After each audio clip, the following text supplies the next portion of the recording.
हमल के दौरान जिस तकलीफ से तुमने मुझे गुजारा उसका शुक्रिया। तुम जैसे दोस्तों की मौजूदगी में दुश्मन की जरूरत नहीं। तुम्हारी एक लफ्ज ने मेरे शौहर को घर से निकलवा दिया। तुमने मेरी बेटी को मेरे खिलाफ किया। मेरा बेटा अपने बाप पर शक करता है। तुमने हमारे खानदान को तबाह कर दिया। देखें आपा, मैं जानती हूँ कि आपको मेरे बताए गए सच से तकलीफ पहुंचेगी, लेकिन मैं चाह के भी कुछ नहीं कर सकती क्योंकि आपका शौहर एक मुजरिम है। मुझे अच्छी तरह याद है। आपके बच्चे जानते हैं कि उनका बाप किस हद तक जा सकता है। मैं अपने खानदान को तुम्हारी फजूल बातों के लिए कुर्बान नहीं करूंगी। मैं अपने शौहर के लिए जो मुमकिन हुआ सब करूंगी। हमसे दूर रहो समरुद्ध।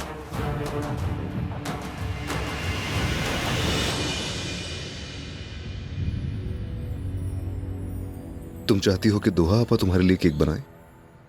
मैं नहीं चाहती। तुम क्या खूबसूरत मलिका दिखना चाहोगी? सुनो अदनान, दरअसल बेहतर होगा कि ये कुछ देर आराम कर ले।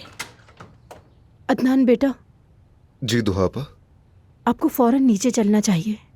दरवाजे पर पुलिस इंतजार कर रही है। दोहा, तुम ईशा के साथ रहो।